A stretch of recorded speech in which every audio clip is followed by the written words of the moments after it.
आँधी चलेर धुलो उडे सारा आकाश ढाकेर विपरीत हावा लाग्यो चल्न लाग्यो बिना बादलकै मेघ गर्जन लाग्यो। यज्ञमा उपस्थित सबै देवता यक्ष गन्धर्व किन्नर दैत्य नागहरू धुलो उडेर आँखामा परी हेर्न असमर्थ भए। वायुको वेगमा अडिन नसकी भूमिमा घोप्टिए। वायुको त्यो उग्र वेगले कतिलाई उडाएर लग्यो, कति भूमिमा पछारिए, कति रुन कराउन लागे।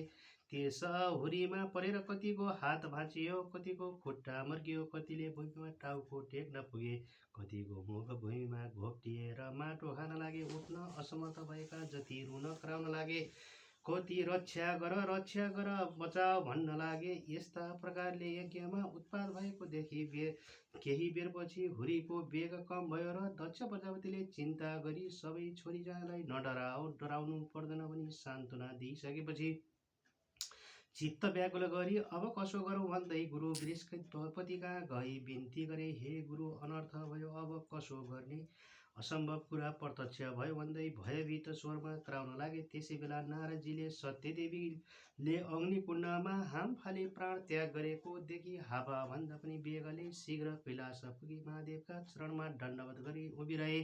अनि हे नारद, तिमी के भन्न आएका हो भन, किन मौन उभिएका छौ। यस्तो शङ्करजीको आज्ञा सुनि हात जोडेर नम्र स्वरमा बिन्ती गरे। हे ईश्वर, हजुरकी प्राणप्रिया सतीदेवी दक्ष प्रजापतिको यज्ञाग्निमा हाम फालेर प्राण त्याग्नुभयो र किन भने हे जगदीश्वर, के हे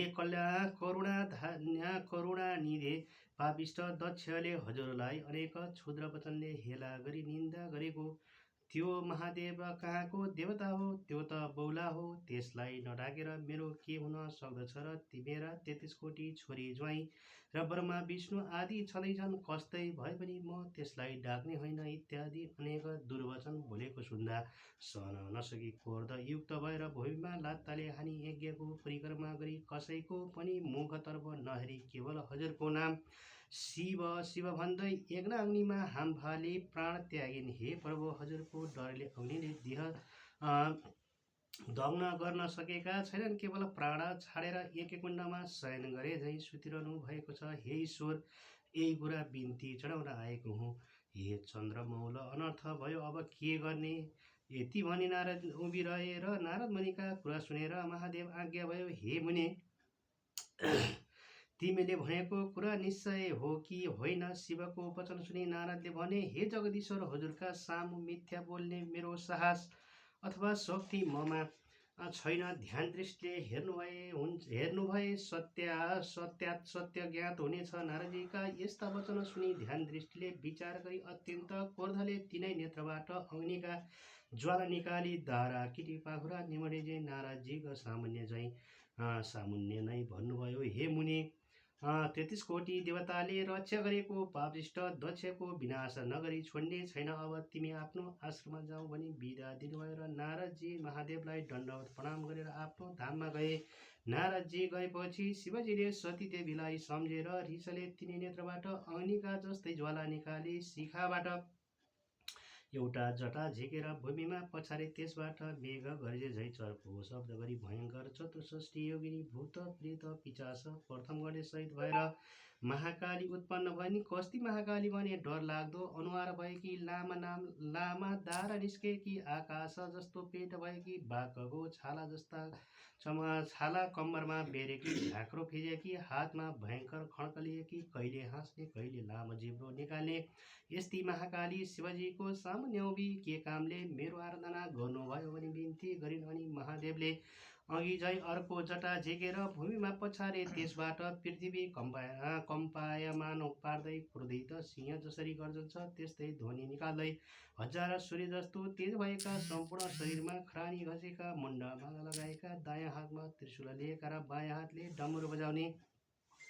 यस्ता भीषण मूर्ति भएका वीरभद्रले महादेवका अगाडि उभिएर बिन्ती गरे। हे शम्भो, हामीहरूलाई किन आराधना गर्नुभयो। तिनीहरूको यस्तो प्रार्थना सुनेर महादेव आज्ञा गर्नुभयो। हे वीरभद्र महाकाली, तिमीहरूलाई पापिष्ट दक्ष तिमीहरूलाई पापिष्ट दक्ष प्रजापतिको यज्ञ विध्वंस पारी उसको पनि संहार गरी दक्षका सहायक संरक्षक देवताहरूको पनि संहार गरेर आओ भनी डाकेको हुँ। अब तिमीहरू नन्दी भृङ्गी चतुष्षष्ठी योगिनी भूत प्रेत पिचास समेत भई यज्ञको दक्षको यज्ञ विध्वंस गर्न तत्काल जाओ। श्री महादेवको यस्तो आज्ञा सुनि नन्दी भृङ्गी भूत प्रेत योगिनी र पिचास सहित भई मेघ गर्जे झैँ सिंहनाद गरी पृथ्वी कम्पित पारी साक्षात यमराज प्राणीको नाश गर्न हिँडे झै क्रोधित भएर शिवको आज्ञा शिरोपर गरी कैलाश पर्वतबाट हिँडे। तिनीहरूको चालामाला देखेर पृथ्वीलाई भार थाम्न कठिन पर्यो र थर कापिन सात समुद्र छचल्किए समस्त जीव त्राई त्राई भए।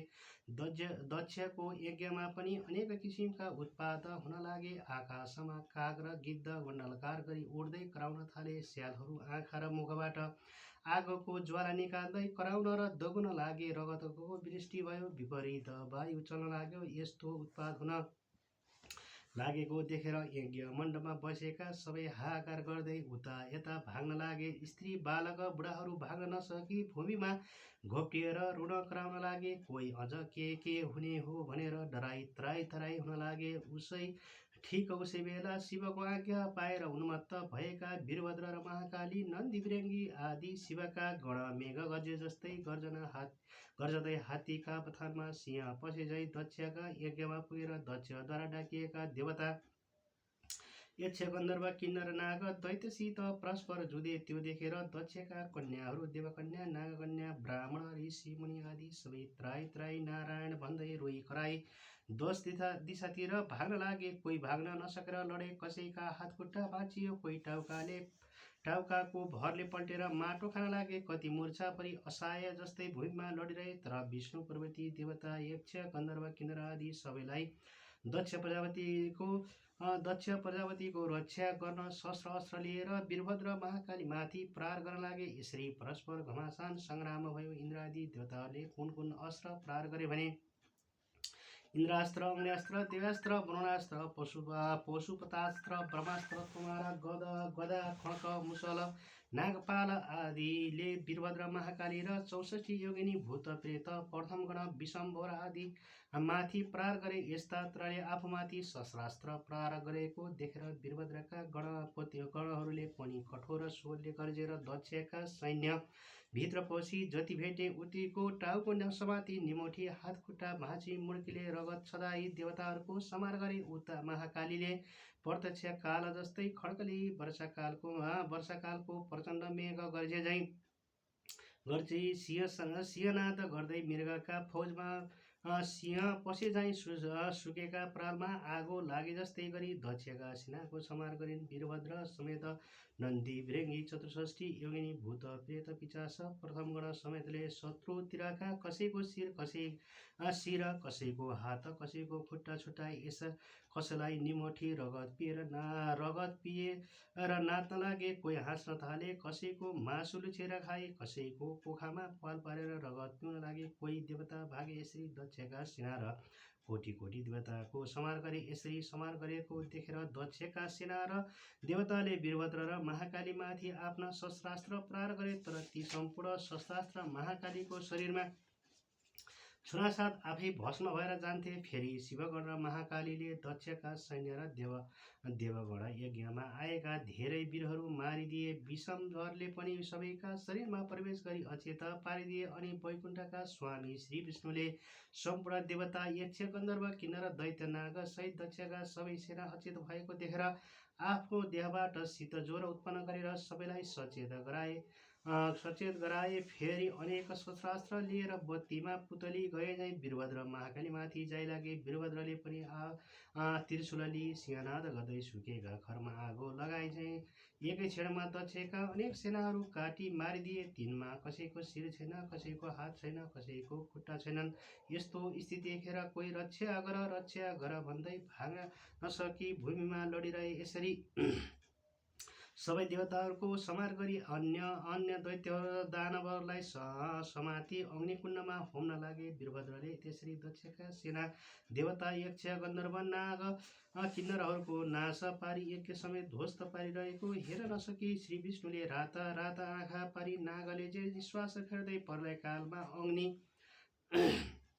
जस्तै भई बायाँ हातले पञ्चजय शङ्ख बजाई दाहिने हातले कौमुदीको गदा उठाई समारकालमा रुद्र जाय लागे जस्तै वीरभद्रका सेनामाथि जाय लागे। त्यो देखेर देवता यक्ष गन्धर्व किन्नर नाग आदि सबै र दक्ष प्रजापतिका सेनाले धन्य धन्य विष्णु हाम्रो जय कल्याण होस् भन्दै आफ्ना शस्त्रास्त्रले विष्णुको सहायतामा लागेर कठोर युद्ध गरे। यस्तो देखेर महाकाली ऋषिले आगोमा ज्वाला झैँ डरलाग्दो तेज प्रकट गरी खड्गले जय लागिन्। त्यो देखि भूत प्रेत पिशाच प्रथम गण डाङ्किनी सागिनी र चतुष्ठी योगिनी सबै युद्ध गर्न लागे। जस्तै ठुलो हावा चल्नाले मेघ टुक्रा टुक्रा हुन्छ त्यस्तै दक्षका सेना देवता दैत्य गन्धर्व किन्नर नाग आदि 10 दिशामा भागे। तब विष्णुले निर्धक्कसित वीरभद्रको छातीमा कौमुदीको गदा प्रहार गरे। त्यो गदा वीरभद्रको छातीमा वज्र न गयो अनि ती मूर्छा परे भुइँमा ढले। फेरि विष्णुले नन्दी भृङ्गी चतुष्ठी योगिनी भूत प्रेत पिशाच प्रथम गणका उप र शङ्खको चरको शब्दका साथ शस्त्रास्त्र प्रहार गरे। त्यसरी विष्णुको प्रहारले कति लडी भूमिमा पल्टे, कति मूर्छा परे, कति भागे। त्यो देखेर दक्ष प्रजापतिका सेनाले धन्य धन्य विष्णु भनी स्तुति गरी पुष्पवृष्टि पनि गरे। तब विष्णुले पञ्चजय शङ्ख बजाई मूर्छा भइरहेका वीरभद्र महाकालीका कानमा देवता यक्ष गन्धर्व किन्नर र दक्षका सेनाले सङ्कुल ध्वनि र धन्य धन्य विष्णु भनी स्तुति गरेको शब्द पर्यो र चेतना फर्क्यो। आफ्ना सैन्य कोही भूमिमा ढलेका, कोही भाङ्न लागेका, कोही कसो गरू भनी अन्यलमा परेका देखि अत्यन्त क्रोधित भई खाल सदृश त्रिशूल लिई विष्णुलाई लक्ष्य गरी वेगले प्रहार गरे। त्यो त्रिशूल विष्णुका छातीमा लाग्यो। त्यसको कष्ट सहन नसकी द्वारबाट रगतको धारा बगाई विष्णु मूर्छा परिढले। उनी मूर्छित भएपछि वीरभद्रले प्रलय कालमा मेघ गर्जना गरी दक्षका सेनामाथि जाय लागे। आफ्नो गण समेत मिलेर कोटी कोटी देवताको संहार गरे। वीरभद्र गरेको शब्द उनका गणहरू नन्दी भृङ्गी प्रथम गण समेत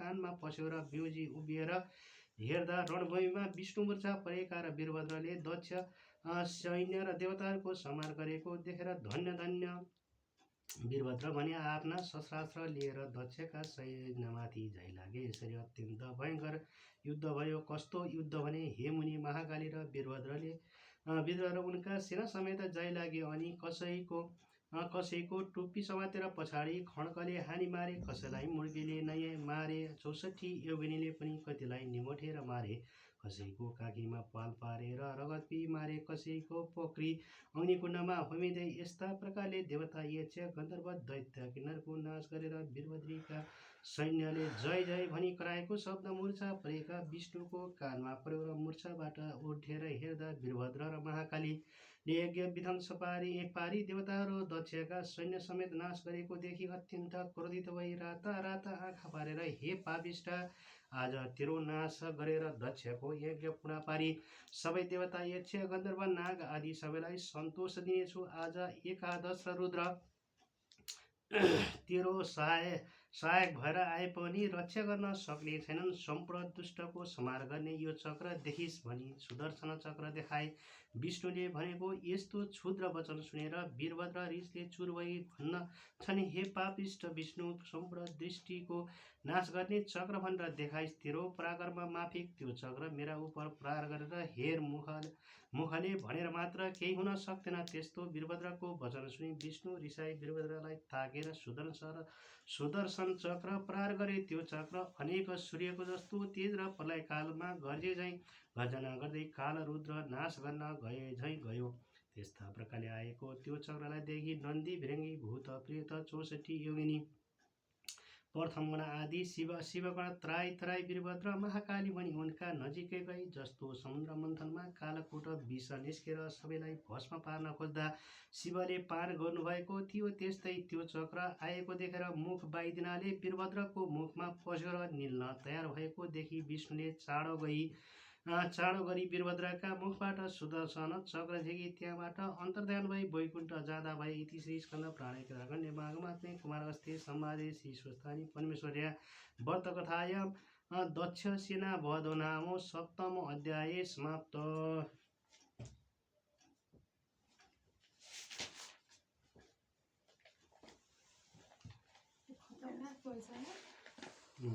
लडे पर्यो अब लडे पर्नु सुरु। विष्णु भगवान पनि लास्टमा त नसकेर पो उठेका छन् हैन। उपनयन्तुं मङ्गलम् ओ सकजगमङ्गलाय सीमान दिनकर किरण नवदित कृष्णकाले वर्षतु पर्जन्यं पृथिवी शासशालिनी दोषयं छोराहिता ब्राह्मण सन्तु निर्भया पुत्रिणा पुत्रिणा सन्तु पुत्रिणा सन्तु पुत्रिणा निर्धना सदना सन्तु जीवन्तु सार्धं शतम् तत्रैव गङ्गा यमुना च तत्र गोदावरी सिन्धु सरस्वती च तीर्थानि सर्वाणि वसन्ति तत्र यत्र च्युतधारा कथा प्रसङ्गम् या कुन्यन्तु सहार धवला या शुभ्रवीर्ता नुता या वीणा वर्णन मनुक्रा या श्वेत पद्मसना या वर्मा च्युतो शङ्कर प्रभृति दिदै सदा वनितां सामां पातु सरस्वती भगवती निशेषजाड्यवः कायेन वाचा मनसुद्वर्वा बुद्धिर्मना वा प्रकृति स्वभावत् करोमि यद् सकल परस्मै नारायणी समवरे तद्दिशि सुत्तानि की जय।